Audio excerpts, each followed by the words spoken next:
Müminin qəlbi o cürə olmalıdır ki, müminin qəlbi Allahın hərəmidir. Məcazi mənada məscidə, Kəbəyə Beytullah deyilir, yəni Allah evi. Allah rəhmət eləsin, Nəsiminin belə bir şeiri var. Təvaf-ı Kəbənin gərçi səvabı çoxdur ey Mövla. Könül Allah evidir, gəl təvaf etmək onu övla. Düzdür, Beytullah olan müqəddəs Kəbənin təvafının savabı çoxdur. Onu təvaf etməyi Allah bütün mümin bacı qardaşlarımıza Allah nəsib etsin. Onu təvaf etməyin, başına dolanmağın savabı çoxdur. Amma o məcazi mənada Allah evidir.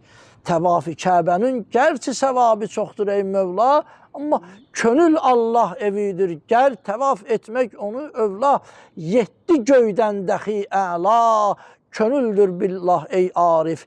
Könül içində buldular rumuz-u sırrıma ovha.